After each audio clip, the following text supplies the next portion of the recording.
निर्मला जी का ये बजट देश के भविष्य के निर्माण का बजट है। तो ये बजट से आम चुनाव जो होने वाला है इस साल, ये आम चुनाव में आम लोगों को लुभाने की बजट है और कुछ नहीं है। भारत अब आगे बढ़ चुका है, यही समय है, सही समय है कि ये अंतरिम बजट जो है यकीनन इस सरकार का आखिरी बजट है। এবং এটা অন্তঃসারশূন্য বাজেট, এর বাইরে কিছুই নেই। फिर एक बार मोदी सरकार है तो सबाई जाने धीरे-धीरे बोलছেন যে মোদি থাকবে। The government has reduced and rationalized tax rates.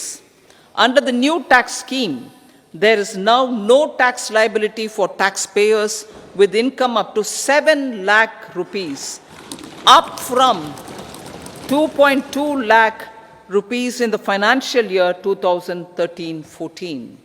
The threshold for presumptive taxation for retail businesses was increased from 2 crores to 3 crores. Similarly, the threshold for professionals eligible for presumptive taxation was increased from 50 lakh rupees to 75 lakh rupees. Also, corporate tax rate was decreased from 30% to 22% for existing domestic companies and to 15% for certain new manufacturing companies. आज का ये budget interim budget तो है ही, लेकिन ये budget inclusive और innovative budget है। इस बजट में कंटिन्यूटी का कॉन्फिडेंस है। ये बजट विकसित भारत के 4 स्तंभ युवा, गरीब, महिला और किसान सभी को एम्पावर करेगा। निर्मला जी का ये बजट देश के भविष्य के निर्माण का बजट है। इस बजट में 2047 के विकसित भारत की नींव को मजबूत करने की गारंटी है। इस बजट में कोई पॉलिसी के बारे में नहीं कहे जाते हैं, लेकिन ये सरकार पॉलिसी के बारे में बात करते हैं। तो ये सबसे बड़ी सरकार संविधान की मान्यता नहीं देते हुए इस तरह की बात करते हैं। अभी चुनाव के समय आम लोगों को लुभाने के लिए सरकार तरह तरह की लोगों को कुछ मतलब लुभाने की तरीका निकल रहे हैं। हमें देखना है कि कौन सा बजट है। बेरोजगारी से रोजगार मिलने का बजट ही है क्या? ये गरीबों की रोजाना खर्चा करने की ताकत बढ़ाने की बजट है ये क्या? हमारे देश आज विश्व में 111 नंबर सूचकांक पर आ गए भूखमरी की सूची पे, उसको निदान पाने के लिए कोई बजट है क्या? तो ये बजट से आम चुनाव जो होने वाला है इस साल, ये आम चुनाव में आम लोगों को लुभाने की बजट है और कुछ नहीं है। मेरे हिसाब से इस साल भी बहुत ही ज्यादा निराशापूर्वक ये बजट रहा है। देश में महंगाई और बेरोजगारी चरम सीमा पे है, पर इस बजट में कुछ भी नहीं बताया गया कि सरकार क्या कदम उठाएगी जिससे कि महंगाई और बेरोजगारी से लड़ा जा सके। जेंडर बजट हर साल 5% के अराउंड होता है। हम महिलाएं देश में 50% हैं, फिर भी जेंडर बजट सिर्फ 5% के अराउंड होता है। आज महिलाएं वर्क फोर्स में सिर्फ 23% हैं। सिर्फ 10% स्टार्टअप्स महिलाएं ओन कर रही हैं, सिर्फ 20% एमएसएमईज महिलाएं ओन करती हैं। तो बजट में क्यों नहीं इस बारे में बात करी गई कि किस तरीके से महिलाओं को वर्क फोर्स में ज्यादा पार्टिसिपेशन करने का मौका दिया जाएगा। हम ये देखते हैं कि महिला सुरक्षा पे वही घिसी-पिटी स्कीमें बार बार आ जाती हैं। बेटी बचाओ, बेटी पढ़ाओ, अरे सिर्फ नारेबाजी से थोड़ी ना बेटियां बचेंगी, बेटियां पढ़ेंगी। क्यों नहीं इस बार बजट में बताया गया कि हर डिस्ट्रिक्ट में किस तरीके से फास्ट ट्रैक कोर्ट्स बनाए जाएंगे, पुलिस के संसाधन, पुलिस की जवाबदेही किस तरीके से बढ़ाई जाएगी। आज अगर आप दिल्ली पुलिस को भी देखें तो सिर्फ 11.75% महिला पुलिस फोर्स में है। तो कैसे ये नंबर बढ़ाया जाएगा?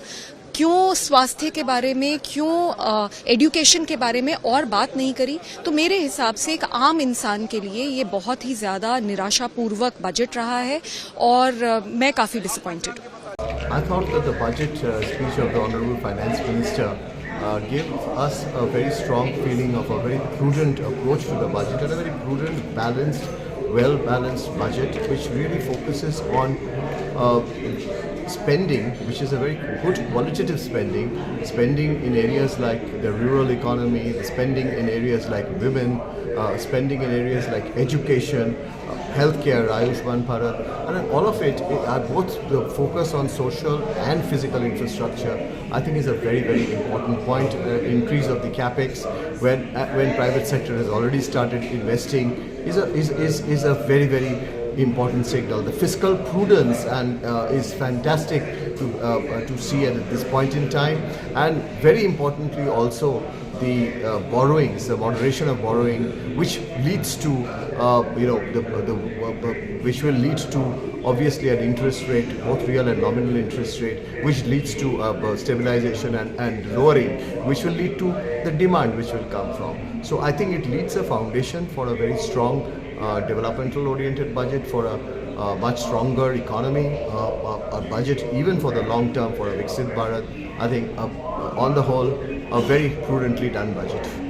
इंटरिम बजट जो भी उन्होंने प्रस्तुत किया है वो बहुत ही बहुत ही उत्साहवर्धक है और आगे के लिए भी और अधिक आशाएं बढ़ती हैं और भारत की इकॉनमी की साइज जितनी इस समय है इसमें पूरी तरह से मैं आश्वस्त हूँ। इस इंटरिम बजट के कारण जो भी इंडिकेशन इस बजट से मिले हैं कि हमारी इकॉनमी जो आज दुनिया की टाइप 5 कंट्रीज में है उसकी साइज बढ़कर 2027 तक मोर देन $5 ट्रिलियन जाएगी और 2030 आते आते मोर देन $7 ट्रिलियन तक होगी।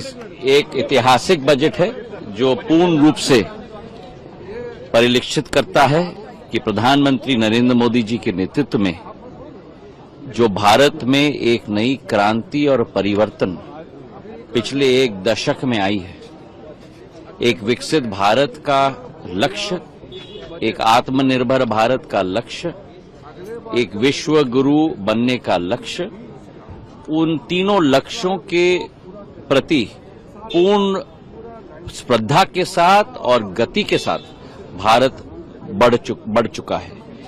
हमारी 4 जो जात प्रधानमंत्री के मस्तिष्क में है, हमारी महिलाएं, हमारे नौजवान, हमारे गरीब, हमारे अन्नदाता, उनके पूर्ण रूप से ऊर्जावान होने के आधार पे ही भारत आगे बढ़ेगा। और जो नए नए कीर्तिमान हर एक क्षेत्र में हमने स्थापित किए हैं, चाहे अधोसंरचना हो, चाहे प्रधानमंत्री आवास योजना हो, जो चाहे गरीब कल्याण योजना हो, चाहे आयुष्मान कार्ड योजना हो, एक एक क्षेत्र में हमारे नौजवानों ने नए कीर्तिमान स्थापित किए हैं, चाहे ओलंपिक्स हो, चाहे कोई भी प्रतिस्पर्धा हो। भारत अब आगे बढ़ चुका है। यही समय है, सही समय है। ना खाऊंगा ना खाने दूंगा, मोदी जी ने बोला था। जैसा बोला वैसा ही काम होना चाहिए कि जनता चाहते हैं, जो जनता का पैसा लूट किया, जो गरीब का पैसा लूट किया है, उसको तो जेल जाना ही चाहिए। The finance minister took a long time to hail praises, but delivery was zero. And I'm quite surprising fact that they're going to present a white paper on the previous government. When they were in government for 10 years, one would ask, what were you doing for the last 10 years? And in fact, nothing much changes has happened. The people of the country are already disappointed.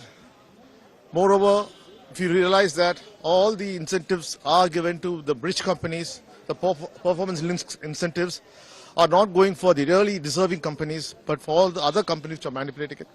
Overall, I will say that people are rejected with this budget. There should have come something else better for this. She talked about foreign investment without acknowledging that investment has come down significantly. She talked, frankly, about a number of things that are couched in vague language like for confidence and hope and so on. But when it comes to hard figures, there were very few figures available.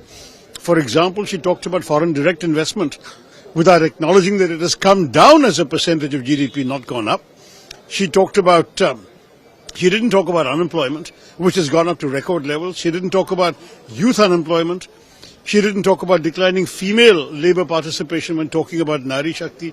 So there were so many omissions. I must say that this is going to be a very, very disappointing speech in terms of being couched entirely in generalities and without enough substance, nor any willingness to address the specific problems of the economy.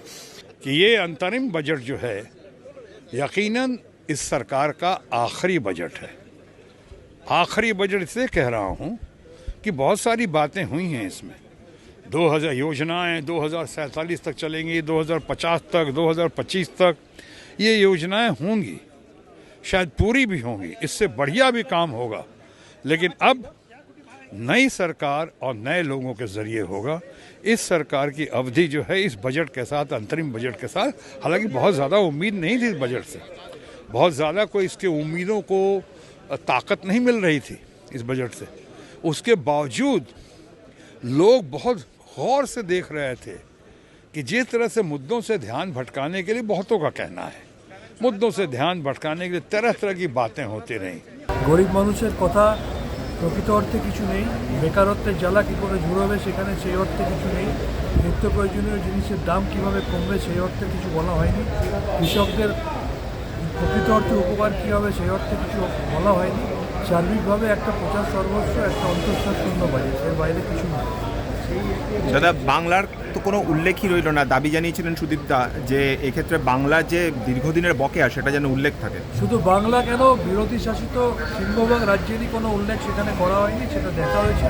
এবং গতকালও আমরা মহামহিম রাষ্ট্রপতির বাজেটে যেটা দেখলাম, এবং আজও আমাদের রাষ্ট্রপতির বক্তৃতায় যেটা দেখেছি, এবং আজও এন্টারিং বাজেটে আমরা যেটা দেখলাম, এই বাজেটের মধ্যেও একটা ধর্মীয় মেরুকরণের প্রচেষ্টা, বাজেটের মধ্যেও ঘুরিয়েছে এই রামচন্দ্রকে নিয়ে আসা। সুতরাং এটা পরিষ্কার বোঝা যাচ্ছে যে উন্নয়ন থেকে শতদিন দূরে থেকে তারা ধর্মীয় মেরুকরণকে ভরসা করেই আগামী দিনে নির্বাচনে যেতে চাইছে, এবং নির্বাচনের আগে কিছু মিথ্যা প্রতিশ্রুতি এবং প্রচার সর্বস্ব একটা চটকদারি গিমিক রাজনীতি এবং বাজেট, এবং এটা অন্তঃসার শূন্য বাজেট, এর বাইরে কিছুই নেই। আমি গতকালকে প্রধানমন্ত্রীর কাছ থেকে এক মুহূর্তের একটা জবাবেই বুঝে গিয়েছিলাম যে বাংলাকে ওরা কিছু দেবে না, এবং বাংলাকে অর্থনৈতিক দিক থেকে অবরুদ্ধ করার যে প্রচেষ্টা চলছে। সিএজি রিপোর্টটাকে এমন করে একটা প্রকাশ করার চেষ্টা করা হলো যেন একটা ভয়ঙ্কর কিছু। এই সিএজি রিপোর্ট এখনও পিএসসিতে ডিসকাসড হয়নি, এবং এটাও জানা উচিত যে ভারতবর্ষে এমন প্রায় সব রাজ্যই আছে যেখানে সিএজি কিছু না কিছু রিপোর্ট করে থাকে।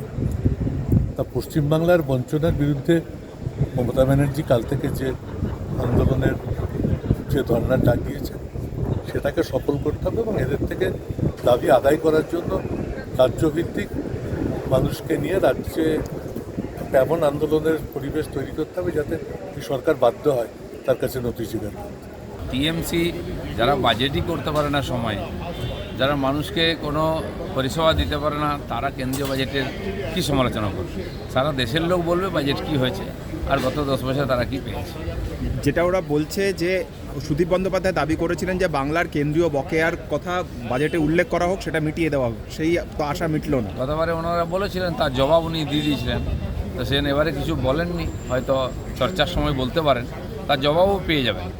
হিসাব ছাড়া কোনো পয়সা কেউ দেয় না আর দেবেও না। অনেক দিয়েছেন আর সেই টাকা সব আর ভূতের পেটে গেছে, সেন কেন্দ্র সরকার বিনা হিসাবে আর টাকা দেবে না। কিন্তু এটা ছিল ইন্টারিম বাজেট। ইন্টারিম বাজেটে 1 লাখ কোটি টাকা ইনফ্রাস্ট্রাকচার খরচ হবে, কয়েক কোটি টাকার রোজগার হবে, 35 লাখ থেকে বেশি, এবং আবাস যোজনা হবে 2 কোটি থেকে বেশি। এসব আপনার মনে হয় ইন্টারিম বাজেটে বলা ঠিক হয়েছে? এটা তো ফুল বাজেটে হয় না, উনি তো আগামী 5 বছরের জন্যও বলে দিয়েছেন, কারণ এই সরকারই আগামী 5 বছর থাকবে। সেজন্য আগামী 5 বছরের যে টার্গেট সেটাও বলেছেন, আর সেটা বলার মতো আত্মবিশ্বাস আছে। ফির একবার মোদী সরকার, এটা সবাই জানে, বিরোধীরাও বলছেন যে মোদী থাকবে, তো সেই জন্য ঠিক আছে। এই যে ইন্ডি জোট ইত্যাদি হচ্ছে, সবই অস্তিত্ব বাঁচানোর লড়াই চলতে থাকবে, আস্তে আস্তে সব ঠান্ডা হয়ে যাবে।